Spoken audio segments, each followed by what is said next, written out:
ಎಲ್ರಿಗೂ ನಮಸ್ತೆ. ಇವತ್ತು ಮಧ್ಯಾಹ್ನ 3 ಗಂಟೆಗೆ ಬೆಂಗಳೂರಲ್ಲಿ ಒಂದು ಮೀಟಿಂಗ್ ನಡೀತಾ ಇದೆ. ಏನಂತ ನಡೀತಾ ಇದೆ? ಎಸ್ ಟಿ ಪಟ್ಟಿಗೆ ಕುರುಬ ಸಮುದಾಯನ ಸೇರಿಸ್ಕೋಬೇಕು ಅಂತೇಳಿ ಮುಖ್ಯಮಂತ್ರಿಗಳು ಮತ್ತು ಪರಿಶಿಷ್ಟ ವರ್ಗ ಕಲ್ಯಾಣ ಇಲಾಖೆ ಅಧಿಕಾರಿಗಳು ಎಲ್ಲ ಸೇರಿ ಒಂದು ಸಭೆಯನ್ನು ಮಾಡ್ತಾ ಇದ್ದಾರೆ. ಈ ಹಿಂದೆ ಅವರು ಯಾವುದೇ ರೀತಿ ಒಂದು ಹೋರಾಟ ಮಾಡಿಲ್ಲ. 3% ಇರೋದನ್ನು 7% ಪರಿಶಿಷ್ಟ ಪಂಗಡಕ್ಕೆ ಬೇಕು ಅಂತೇಳಿ ವಾಲ್ಮೀಕಿ ಸಮುದಾಯ ಆವತ್ತು ಹೋರಾಟ ಮಾಡಿ 7% ಇದು ಮಾಡ್ಕೊಂಡಿತ್ತು. ಇವ್ರು ಯಾವುದು ಹೋರಾಟನೇ ಮಾಡಲಿಲ್ಲ. ಅದು ಹೆಂಗೆ ಇವರು ಎಷ್ಟು ಸೇರ್ಪಡೆಗೆ ಮಾಡ್ಕೊತಾರೆ? ಮೊದಲೇ ಎಷ್ಟು ಇದರಲ್ಲಿ ವಾಲ್ಮೀಕಿ ಸಮುದಾಯ 40ರಿಂದ 45 ಲಕ್ಷ ಈ ಪಾಪ್ಯುಲೇಷನ್ಸ್ ಇದೆ. ಇದರಲ್ಲಿ ಇನ್ನು ಸರಿಯಾಗಿ ನಮಗೆ ಶಿಕ್ಷಣದಲ್ಲಿಲ್ಲ ಸೌಲಭ್ಯ, ಎಲ್ಲ ರಾಜಕೀಯ ಕ್ಷೇತ್ರದಲ್ಲೂ ಕಮ್ಮಿ ಇದೆ, ಎಲ್ಲ ಕ್ಷೇತ್ರಗಳಲ್ಲೂ ನಮಗಿನ್ನ ಕಮ್ಮಿ ಇದೆ.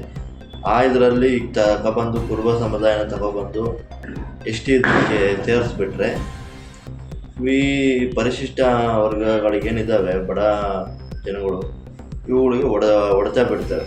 ಸಿದ್ದರಾಮಯ್ಯನವರು ಇವೆಲ್ಲ ಬೇಕು ಅಂತಲೇ ಸಿದ್ದರಾಮಯ್ಯನವ್ರು ಬೇಕಂತಲೇ ಜಾತಿವಾದಿ ಅಂತ ಬಿಂಬಿಸ್ಕೊಂಡು ಅಂಥದ್ದು ಇಲ್ಲೇ ನಾವು ನೋಡಬೇಕಾಗ್ತದೆ. ಯಾಕೆಂದರೆ ನಾನು ಬರೀ ಐಂದ ನಾಯಕ, ನಾನು ದಲಿತ ನಾಯಕ, ಮತ್ತು ನಾನು ದಲಿತರ ಜಾತ್ಯತೀತವಾದ ಅಂತ ಹೇಳ್ಕೊತಾನಲ್ಲ, ಇದು ಜಾತ್ಯತೀತವಾದ ಅಲ್ಲ ಸಿದ್ದರಾಮಯ್ಯನವ್ರದ್ದು, ಇದು ಜಾತಿವಾದಿ ಕೆಲಸಕ್ಕೇ ಇವತ್ತು ಪರಿಶಿಷ್ಟ ಪಂಗಡಕ್ಕೆ ಅನ್ಯಾಯವನ್ನು ಮಾಡೋವಂಥ ಕೆಲಸ ಸಿದ್ದರಾಮಯ್ಯ ಮುಂದಾಗಿದ್ದಾರೆ. ಯಾರಿಗೂ ಇಷ್ಟೆಲ್ಲಾದರೂ ಸಮೇತ ವಾಲ್ಮೀಕಿ ಮಠದ ಸ್ವಾಮೀಜಿಗಳಾಗಲಿ, ನಮ್ಮ ಪ್ರಭಾವಿ ನಾಯಕರುಗಳಾಗಿರಲಿ, ಚುನಾವಣೆ ಸಮಯದಲ್ಲಿ ಮಾತ್ರ ನಮ್ಮ ರಿಸರ್ವೇಷನ್ ಹಂಗೆ ಬೇಕು, ಹಿಂಗೆ ಬೇಕು, ಕ್ಷೇತ್ರ ಬೇಕು, ಶಿಕ್ಷಣ ಬೇಕು, ಇದರಲ್ಲಿ ಹಿಂಗೆ ಮಾಡ್ತೀವಿ, ಹಿಂಗೆ ಮಾಡ್ತೀವಿ ಅಂತೇಳಿ ಒಬ್ಬೇ ಹೊಡಿತಾರೆ. ಅಷ್ಟು ಬಿಟ್ಟರೆ ಇಂಥ ವಿಷಯಗಳು ಬಂದಾಗ ಯಾಕೆ ಮೌನ ಅವರೆಲ್ಲರೂ ಪ್ರತಿಯೊಬ್ಬರು ನೋಡ್ರಿ. ಈಗ ಅವ್ರೇನಾದರೂ ಮೀಸಲು ಅವ್ರಿಗೆ ಕೊಟ್ಟುಬಿಟ್ಟೆ ಇದರಲ್ಲಿ ಅವರು ಬಂದು ಸೇರ್ಕೊಂಡ್ರೆ ನಮಗೇನು ಅನ್ಯಾಯ ಆಗೋದು. ಇಡೀ ಸಮಾಜನ ಹಾಳು ಮಾಡೋಕ್ಕೆ ಎಲ್ಲ ಪ್ಲಾನ್ ಮಾಡ್ಕೊಂಡಿದ್ದಾರೆ. ಇಡೀ ವಾಲ್ಮೀಕಿ ಸಮಾಜನ ಮುಗಿಸ್ಬಿಡ್ಬೇಕು.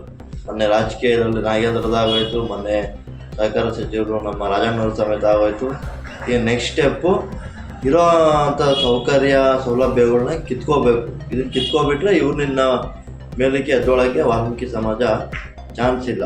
ಆ ಉದ್ದೇಶ ಎಲ್ಲ ಇಟ್ಕೊಂಡು ಎಲ್ಲ ರೂಪುವೇಷಗಳು ಮಾಡ್ಕೊಬಿಟ್ಟು ಸಿದ್ದರಾಮಯ್ಯನವರು ಬೇಕು ಅಂತಲೇ ಈ ಕಾಂಗ್ರೆಸ್ ಸರ್ಕಾರ ಪರಿಶಿಷ್ಟ ಪಂಗಡದ ಮೇಲೆ ಇದೊಂದು ಮೋಸ ಮತ್ತು ಮಾಡ್ತಾಯಿದೆ. ಇದ್ರ ಬಗ್ಗೆ ಈಗಲೇ ಎಲ್ಲರೂ ಕೂಡ ಧ್ವನಿ ಎತ್ತದೇ ಇದ್ದರೆ ಮುಂದಿನ ದಿನಗಳಲ್ಲಿ ನಮ್ಮ ಇದರಲ್ಲಿ ರಾಜಕೀಯನೂ ಬೆಳೆಯೋಕ್ಕೆ ಅವಕಾಶ ಇರಲ್ಲ, ಮತ್ತು ಇನ್ನಿತರ ಶಿಕ್ಷಣದಲ್ಲಿ ನಮಗೇನಿರಲ್ಲ. ಎಲ್ಲಿ ನಾವು ಅವರು ಪ್ರಭಾವಿ ಸಮುದಾಯ ಅದು 4ರಿಂದ 45 ಲಕ್ಷ ಪಾಪ್ಯುಲೇಷನ್ ಅವರೇ ಇದೆ, ನಮ್ಮವೂ ಇದ್ದಾವೆ. ನಮಗೆ ಸರಿಯಾಗಿ ಆಗ್ತಾಯಿಲ್ಲ. ಬರೋ ಇದರಲ್ಲಿ ನಮ್ಮ ಬರೀ ಹಗರಣಗಳೇ ಸರೋಗ್ತವೆ. ನಮ್ಮ ಈ ಕಾಂಗ್ರೆಸ್ ಸರ್ಕಾರದಲ್ಲಾಗಿರ್ಬೋದು, ಬೇರೆ ಬೇರೆ ಸರ್ಕಾರಗಳಲ್ಲಿ ಎಲ್ಲ ಹಗರಣಗಳಿಗೇ ನಮ್ಮ ದುಡ್ಡೆಲ್ಲ ಇಲ್ಲ ಇಲ್ಲಿ. ಇನ್ನು ಅವ್ರು ಬಂದು ಕೂತ್ಕೊಬಿಟ್ರೆ ಇನ್ನು ನಾವೆಲ್ಲ ಉದ್ಧಾರ ಆಗ್ತೀವಿ ವಾಲ್ಮೀಕಿ ಸಮುದಾಯ? ಹೆಂಗೆ ನಾವು ಉದ್ಧಾರ ಆಗೋಕ್ಕೆ ಇದರಿಂದ ಸಾಧ್ಯ? ಹಾಗಾಗಿ ನಮ್ಮ ರಾಜ್ಯದ ಎಲ್ಲರೂ ಸಹ ಎಲ್ಲ ವಾಲ್ಮೀಕಿ ಸಮುದಾಯ ಎಲ್ಲೆಲ್ಲಿ ಇದೆಯೋ ಎಲ್ಲ ಇದ್ರ ಬಗ್ಗೆ ಗಮನ ವಹಿಸಿ ತಮ್ಮ ಜಿಲ್ಲಾ ಮತ್ತು ತಾಲೂಕು ಘಟಕಗಳಲ್ಲಿ ಪ್ರತಿಭಟನೆ ಮತ್ತು ಹೋರಾಟಗಳನ್ನು ಬೇಗ ಆದಷ್ಟು ಬೇಗ ವಿಚಾರಗಳು ತಿಳ್ಕೊಂಡು ನಾವು ಸುಮ್ಮನೆ ಕೂತ್ಕೊಬಿಟ್ರೆ ನಾವು ಹಿಂಗೆ ಕೂತ್ಕೊಳ್ಬೇಕಾಗುತ್ತೆ. ಹಾಗಾಗಿ ಎಲ್ಲರೂ ಕೂಡ ತಕ್ಷಣ ವಾಲ್ಮೀಕಿ ಸಮುದಾಯದ ಎದ್ದು ನಿಂತ್ಕೊಂಡು ಇದ್ದರೆ ನಮ್ಮನ್ನು ನಿರ್ನಾಮವಾಗಿ ಮಟ್ಟ ಹಾಕೋಕ್ಕೆ ರಾಜ್ಯ ಸರ್ಕಾರ ಪ್ಲಾನ್ ಮಾಡ್ಕೊಬಿಟ್ಟಿದೆ. ಅದರಲ್ಲಿ ಜಾತಿವಾದಿ ಅಂತ ಹೇಳ್ಕೊಂಡು ಸಿದ್ದರಾಮಯ್ಯ ಫಸ್ಟ್ ಮೈಂಡಲ್ಲಿ ಇಕ್ಕಾಬಿಟ್ಟು ನಮ್ಮನ್ನು ಹೆಂಗಾದ್ರೂ ಮಾಡಿ ವಾಲ್ಮೀಕಿ ಸಮುದಾಯನ ತುಳಿದು ಬಿಸಾಗಿಬಿಡ್ಬೇಕು.